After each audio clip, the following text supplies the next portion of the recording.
वेड भाग 2. नीनाचं सँडविच खाऊन झालं तसं मैथिलीसोबत तो रेस्टॉरंट बाहेर पडू लागला. बाहेर मुसळधार पाऊस कोसळत होता. त्या कोसळणाऱ्या पावसाला बघून मैथिलीने कपाळावर आठ्या आणल्या. छत्री नाही आणलीस का तू? तिच्या चेहऱ्यावरील नाराजीचे भाव वाचून निनादने तिला प्रश्न केला. लहान मुलांसारखे ओठ दुमडत तिने नकारार्थी मान डोलवत नाही म्हटले. मी तर आणलीये बाबा. बॅगेतून स्वतःची छत्री काढतच तो तिला म्हणाला. त्याच्या जवळील छत्री बघून एक आशेचं किरण म्हणून मैथिली त्याच्याकडे बघू लागली. 1 मिनिट, माझ्याकडे असं बघू नकोस. ही माझी छत्री तुला नाही देणार. उगाच ते फिल्मी वाटेल ग. निनादने छत्री स्वतःच्या मागे लपवत गंभीरपणेच म्हटले. फिल्मी वाटणार ते म्हणजे? मैथिलीने तोंड पाडतच विचारलं निनादला. नेमकं काय बोलायचंय त्याला हेच तिला कळत नव्हतं. फिल्मी वाटणार म्हणजे मी तुला छत्री देणार, मग तू रात्रभर परत माझा विचार करत बसणार.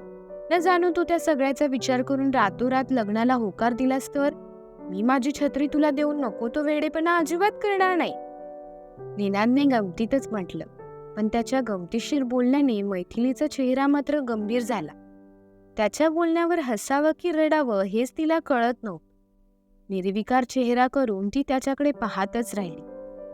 मनोमन निनादला सेल्फिश बोलून सुद्धा ती मोकळी झाली होती. अर्थातच तिच्या जागी कोणीही असलं तरीही असाच विचार केला असता. निघायचं? तिच्या नजरेसमोरून हात फिरवत त्याने तिला विचारलं आणि तिला लागलेली तंद्री दूर केली. तुम्ही जावा घरी, मी पाऊस गेल्यावरच निघेली. तू काय माहिती पाऊस कधी थांबतोय ते. ओढणी स्वतःच्या तर्जनी भोवताली गोलाकार फिरवत नजरेसमोर कोसळणाऱ्या पावसाच्या सरी बघतच ती निनादला म्हणाली. माझ्याजवळ छत्री असताना तू इथे का थांबणार? मी तुला एकटीला इथे सोडून निघून जाईल असं तुला वाटलंच कसं? निनादने विचारलं, ते सुद्धा भुवया उडवत. आता तुम्ही छत्री देणार नाही म्हटले ना? असं म्हणत मैथिलीने नाकावरून तर्जनी फिरवली. ती आपल्यावर नाराज झाली आहे हे तिच्या बोलण्यावरून निनादला जाणवलं. गालातल्या गालात तो हसला सुद्धा. हो, असं मी बोललो, पण तुला घरी सोडणार नाही असं तर नाही ना बोललो मी. गोंधळून गेलेल्या मैथिलीला निनादने असं काही बोलून आणखीनच गोंधळून टाकलं. आ? ती प्रश्नार्थी चेहरा करतच त्याच्याकडे पाहू लागली. जास्त लांब नाही राहत ग तू.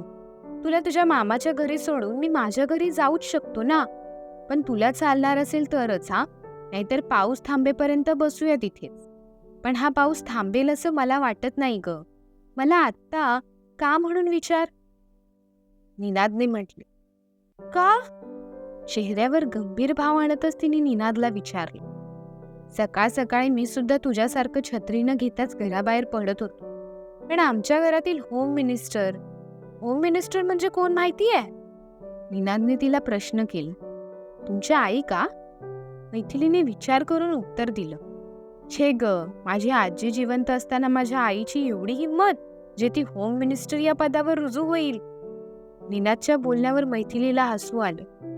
मग कोण? ती हसतच त्याला विचारायला लागली. उत्तर दिलं ना मी तुला. निनादचं बोलणं मैथिलीला थोडं उशिराच कळायचं.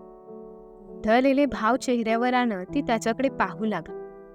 माझी आजी ग, आमच्या घरातील प्रत्येक डिपार्टमेंट हे ती हँडल करते ना.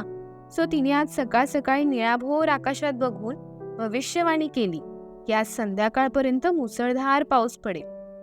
खरं तर तिने टीव्हीवर बघितलेलं, बट सगळं क्रेडिट स्वतःला घ्यायची काही माणसांना सवय असते. त्यातली एक म्हणजे माझी आजी.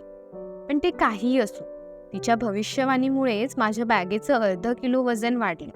म्हणून मी थोडा नाराज होतो तिच्यावर. आज घरी गेल्या गेल्या तिच्यासोबत WWE खेळण्याच्या मूडमध्ये मी होतो, पण आज घरी गेल्या गेल्या तिचं माझ्यासोबत डिबेट खेळत बसेल. असं बोलून निनाद स्वतःच गालातल्या गालात हसला. डिबेट आणि आजी?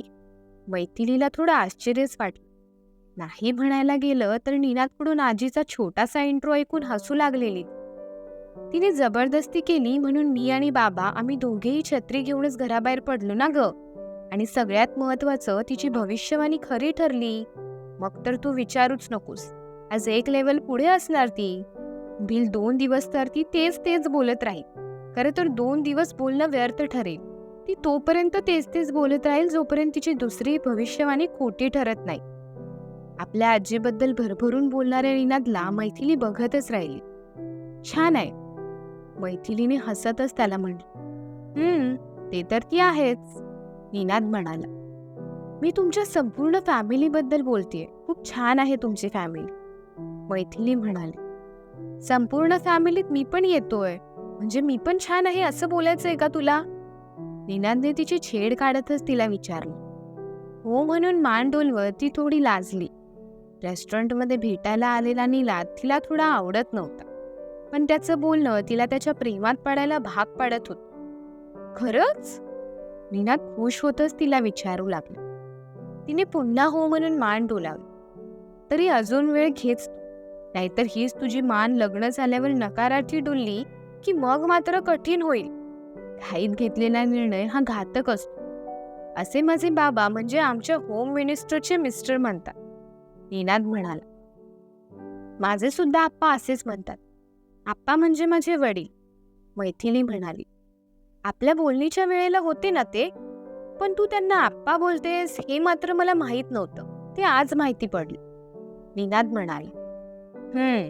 मैथिलीने फक्त हुंकार भरला. बाय द वे, तू पुणे सोडून या मुंबईत का राहतेस? म्हणजे मला मावशी बोलली की तुझा जॉब इथे आहे, पण पुण्यात सुद्धा IT कंपनी आहेत ना, तिथे का नाही ट्राय करत? तुलाच तुझ्या आई आप्पांसोबत राहायला मिळेल ना, म्हणून बोलतोय ग, निनादने विचारलं. हे सगळं माझ्या पण मनात आहे, पण नाही जाता येत, मैथिली उत्तरली. का? काही प्रॉब्लेम आहे का? निनादने चिंतित भाव चेहऱ्यावर आणतच तिला विचारलं. नाही, आपण निघूयात. जास्तच उशीर झाला तर मामी काळजी करत बसेल. खांद्यावर अडकवलेली बॅग घट्ट पकडून धरतच तिने विचारलं. खरं तर निनादने विचारलेल्या प्रश्नाचं उत्तर देणं ती टाळत होती. मी तुला एक गोष्ट विचारलीच नाही.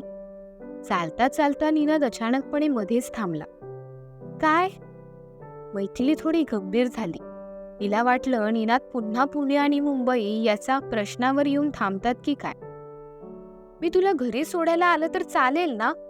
घरी म्हणजे थेट घरात नाही, बिल्डिंगच्या खाली सोडेल, चालेल ना? निनादने गंभीर चेहरा करतच तिला विचारलं. थोडंसं लाजतच तिने त्याला हो म्हटलं. दोघेही रेस्टॉरंट बाहेर पडले. एकमेकांमध्ये अंतर ठेवतच दोघे रस्त्यात चालत होते. निनाद कॅब बुक करेल असं मैथिलीला वाटत होतं, पण तसं झालंच नाही.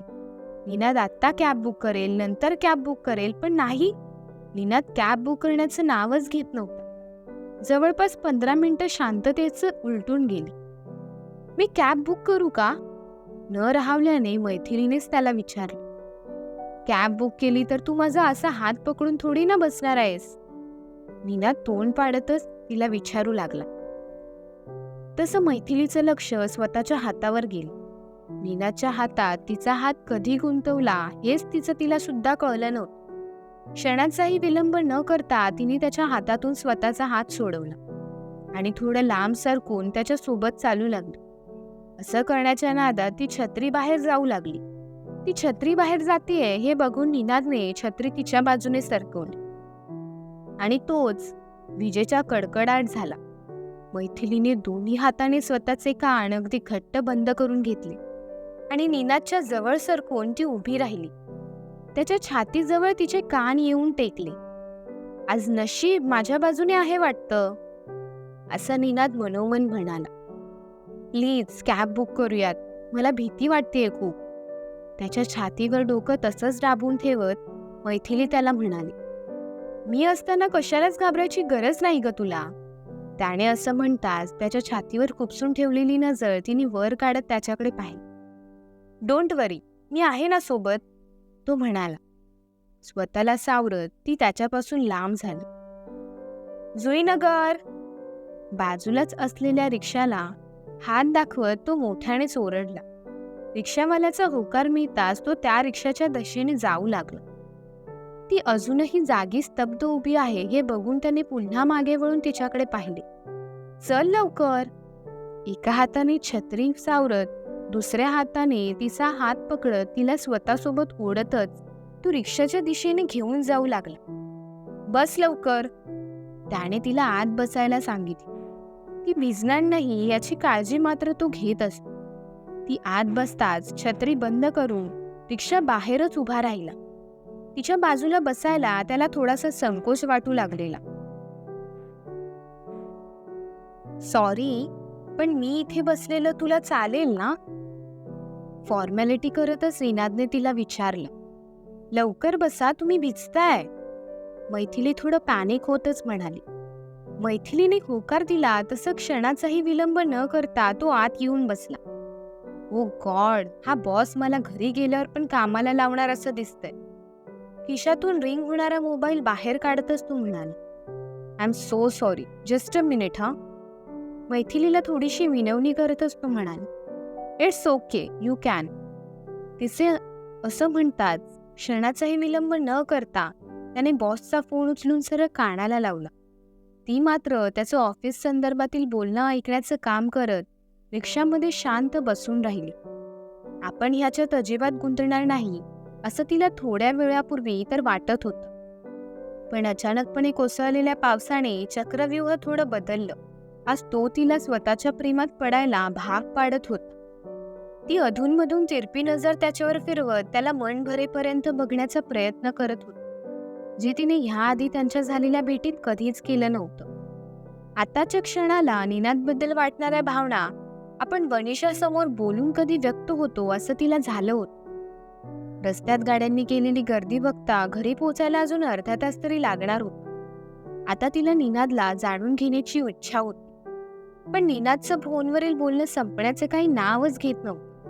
तो आता फोन ठेवेल, नंतर फोन ठेवेल असा विचार करत ती त्याच्याकडे बघत होती. पण तो मात्र ऑफिसमधल्या बॉस सोबत हुज्जत घालण्यात व्यस्त होता. तिची होणारी चुळबुळ त्याला जाणवली. तसं त्याने फोनवरील बोलणं आटोक्यात घेतलं. सर, मला फक्त अर्धा तास द्या, मी तुम्हाला परत कॉल बॅक करतो. मला तुमचा आवाज नीट ऐकू येत नाहीये. Hello hello. काहीतरी कारण देऊन तो फोन कट करून टाकला त्याने. त्याच्या अशा वागण्याचं तिला हसूच आलं. काय झालं?